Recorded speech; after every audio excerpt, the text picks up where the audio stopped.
Yes, dear students, be ready for SST work. As you know that we are reading lesson number 12th, the nationalist movement. तो हमने बहुत सारे national movement के बारे में पढ़ा, like non cooperation movement, civil disobedience movement and also quit India movement. And हम पढ़ चुके हैं कि काफ़ी बड़े लेवल पर जो क्विट इंडिया मूवमेंट हुआ था वो भी फेल हो गया था, क्योंकि वो जब उसके लीडर पकड़ लिए गए, सेकेंड वर्ल्ड वार चल रहा था, तो जो सरकार थी उसने लीडर्स को पकड़ लिया, तो बाकी के जो लोग थे उनको थोड़ा सा अग्रेसिव वे दिखाकर दबा दिया गया। तो उसके बाद हमने पढ़ा था कि इंडियन जो थे उनको कोई लीडर नहीं मिल पा रहा था। लीडरशिप ना होने की वजह से उनका जो मूवमेंट था वो लगभग रुक सा गया था। तो ऐसे में एक इंडियन नेशनल आर्मी जो कि सुभाष चंद्र बोस जी ने बनवाई थी, कहाँ बनाई थी? वो एक फॉरेन कंट्री यानी कि जर्मनी जर्मनी के अंदर उन्होंने बनाई थी। तो वहाँ से फिर जब उन्होंने इंडिया पर अटैक किया तो तब अंग्रेज़ सरकार ने उनको बिल्कुल ही इम्फाल और कोहिमा में ही रोक लिया, आगे नहीं आने दिया और वहीं पर दबा दिया। तो फाइनली जो इंडियन आर्मी थी ये भी बहुत ज़्यादा अच्छा प्रभाव नहीं दिखा पाई थी। तो सेकेंड वर्ल्ड वार भी चल रहा था, ब्रिटिशर वहाँ भी बिजी थे, ठीक है। तो अब जब इतना अग्रेसिव मूड हो गया कि इंडियंस जो थे वो मतलब इतने भड़के हुए थे, तो उस टाइम पे देखिए जो ब्रिटेन गवर्नमेंट थी उन्होंने क्या किया, तो उन्होंने एक एक्ट पास किया जिसका नाम था cabinet mission plan. After World War II, the Labour Party came to power in Britain, and the Prime Minister Clement Attlee announced that India would be granted independence by June 1948। क्योंकि second world war के बाद Britain के अंदर अब जैसा ऐसा तो है नहीं, देखो कि अगर एक देश है तो उसके अंदर हमेशा शांति ही चलती रहे, कुछ ना कुछ गड़बड़ उस देश की गवर्नमेंट के अंदर भी होती है कि वहाँ के लोग संतुष्ट नहीं होते। तो कुछ ऐसा ही हुआ कि जब एक लेबर पार्टी जो कि ब्रिटेन की थी, ठीक है, जब मतलब वो लोग थोड़ा इसके ऊपर एक्शन लेने लगे और लेबर पार्टी ने ब्रिटेन में ही मतलब अपना जो है हड़तालें शुरू कर दी, अपना अपने दबाव डालना शुरू कर दिया गवर्नमेंट के ऊपर। तो उस टाइम पर जो प्राइम मिनिस्टर थे ब्रिटिश के, जिनका नाम क्लीमेंट एटली था, उन्होंने अनाउंस कर दिया कि इंडिया जो है उसको जून 1948 तक गारंटेड इंडिपेंडेंसी मिल जाएगी। और आपको पता है हम अगस्त 1947 में ही आज़ाद हो गए थे, है ना। तो यहाँ पर जो मतलब क्लेमेंट एटली थे उन्होंने ब्रिटेन के अंदर ये बात अनाउंस कर दी थी, इंडियन को नहीं पता था अभी तक, ये ब्रिटेन में अनाउंस हुआ था। As a result cabinet mission was sent to India to recommend constitutional reforms in the country. तो इसके लिए जो ब्रिटेन की गवर्नमेंट थी उन्होंने एक कैबिनेट मिशन इंडिया में भेजा ताकि वो हमारे जो यहाँ का कॉन्स्टिट्यूशन है उसमें कुछ सुधार कर सके, ठीक है, उसमें कुछ सुधार कर सके और इसके ऊपर कुछ रिकमेंड कर सके, कुछ नया चेंज कर सके।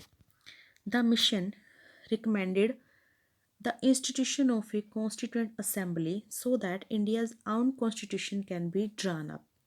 इस मिशन ने ये सुझाव दिया, रिकमेंड किया कि इंडिया की अपनी कॉन्स्टिट्यूएंट असेंबली होनी चाहिए, अपनी संविधान सभा होनी चाहिए जो इंडिया के लिए उनका अपना खुद का कॉन्स्टिट्यूशन बनाए, संविधान बनाए।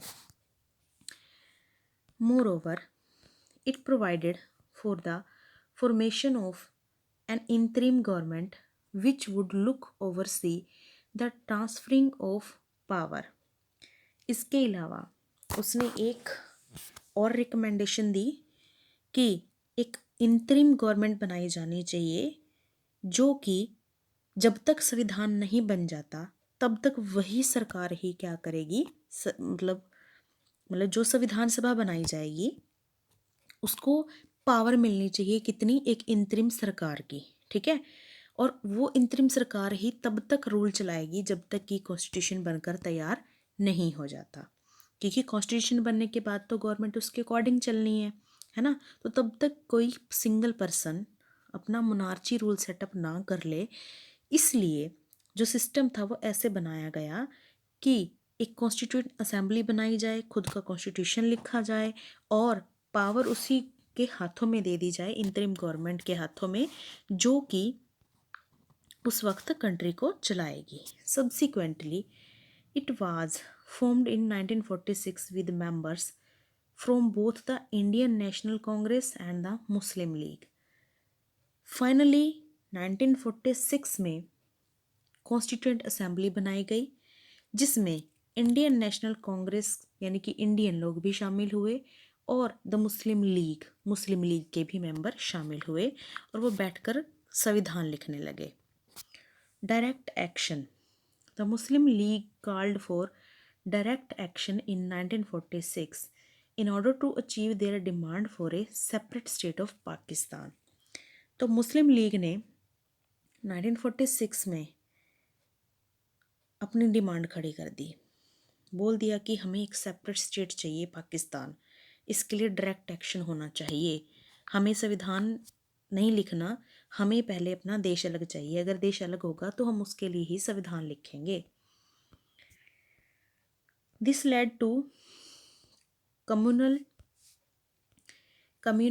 Revolts all over the country, और इसकी वजह से पूरे देश में हिंदू और मुसलमानों के दंगे होने शुरू हो गए। The violence was particularly more intense in Bengal and Bihar, और ये जो वियोलेंस थी, ये जो हिंसा थी हिंदू मुसलमानों के बीच की, ये बंगाल और बिहार में तो और ज़्यादा बढ़ गई, क्योंकि बंगाल जो एरिया था वो हम पहले ही पढ़ चुके हैं, उसके बहुत ज़्यादा हिस्से में मुसलमान रहते थे और यहाँ बिहार में हिंदू थे, तो यहाँ पे बहुत ज़्यादा हिंसा बढ़ गई। In such a situation lord Mountbatten was appointed in the beginning of 1947 as the last viceroy. तो फिर इन दंगों को देखते हुए हमारे इंडिया के अंदर 1947 में लॉर्ड माउंटबेटन को भेजा गया, जो कि इंडिया के लास्ट अंग्रेज वायसराय थे। Upon seeing the increasing communal violence, he decided to partition the country। और देश के अंदर इन बढ़ते हुए दंगों को देखकर जो लॉर्ड माउंटबेटन थे, उन्होंने डिसाइड कर लिया कि कंट्री को बांट देना चाहिए। He wanted to avoid more riots which were killing hundreds across the country, क्योंकि वो उन सारे दंगों को बंद करवाना चाहता था जिनकी वजह से सैकड़ों लोग डेली मर रहे थे। On the same note the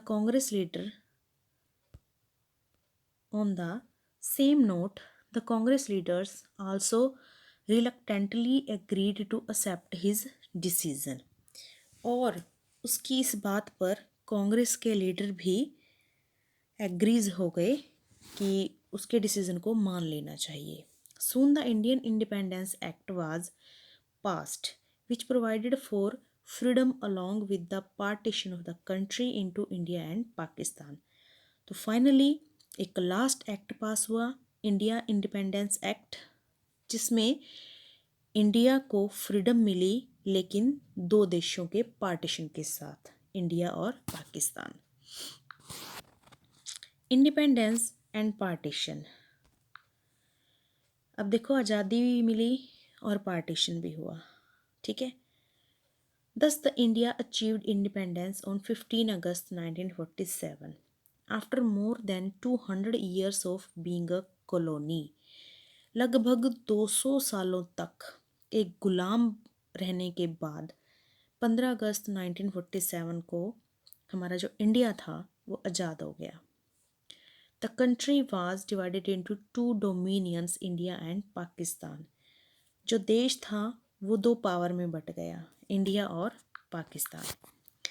the princely states were given the choice of joining India और पाकिस्तान और टू रिमेन इंडिपेंडेंट।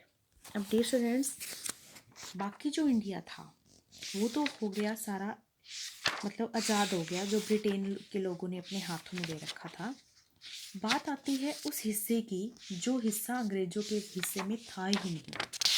ठीक है, वो हिस्सा क्या था? आपने जब मैप किया होगा तब उसमें आपने देखा भी होगा कि जैसे हैदराबाद था, जम्मू कश्मीर का कुछ पार्ट था, एंड इसके अलावा कुछ और जैसे राजस्थान का एक बहुत बड़ा हिस्सा था, या अगर हम बात करें तो मणिपुर का एक हिस्सा था, त्रिपुरा का हिस्सा था, जो कि उस टाइम अंग्रेजों की रूल के अंडर तो थे ही नहीं। वहाँ पे रूल कौन कर रहे थे? वहाँ पे उनके नवाब या उनके राजा वो रूल कर रहे थे। तो डियर स्टूडेंट्स, उनको प्रिंसली स्टेट कहा जाता था उस वक्त। प्रिंसली इसलिए क्योंकि वहाँ पे प्रिंस रूल कर रहे थे, किसी भी गवर्नमेंट का रूल नहीं था। जब बाकी इंडिया दो हिस्सों में बंटा तो जो प्रिंसली स्टेट्स थे उनको फ्री छोड़ दिया गया उनकी चॉइस पर कि वो चाहे तो इंडिया के साथ ऐड हो सकते हैं, चाहे तो पाकिस्तान के साथ मिल सकते हैं। द थॉट, हाँ, और चाहे तो टू रिमेन इंडिपेंडेंट, चाहे तो वो अपने अलग से उनका जो राज्य चल रहा है वो चलाते रहें, मतलब उनमें दखल देने की हमें ज़रूरत नहीं है। The thought of independence even now invokes the memory of partition among the people. लेकिन जो आज़ादी का विचार हमारे दिमाग में है वो आज भी पार्टीशन की मेमोरीज़ को भी साथ में लेकर के आता है। मतलब हमें आज़ादी की जितनी खुशी हुई, इससे ज़्यादा दुख देश के बंटने का हुआ। In fact independence and partition are two faces of the same coin. दरअसल उस वक्त जो इंडिपेंडेंस और पार्टीशन थी वो एक ही कॉइन के टू फेस थे, मतलब एक ही सिक्के के दो पहलू थे। ना हम खुशी मना सकते थे और ना ही हम दुख मना सकते थे। 14 अगस्त 1947 की नाइट को पंडित नेहरू ने ये प्रोक्लेमेशन दे दी थी, घोषणा कर दी थी कि हमारा भारत आज़ाद हो गया है। लेकिन इसी के साथ ही ये हुआ कि हमारा भारत बट चुका है। रातों रात वहीं पर ही जैसे थे लोग वैसे के वैसे, मतलब देश छोड़कर पाकिस्तान वाले जो थे वो पाकिस्तान जा रहे थे, हिंदू जो थे वो हिंदुस्तान में आ रहे थे। तो एक बहुत बड़ा दुख भी हुआ था उसका। तो एक ही साथ हमारी झोली में दोनों चीज़ें आई थी, आज़ादी भी और पार्टीशन भी। तो ये था हमारा lesson related with freedom. Now it's time to do the question answer.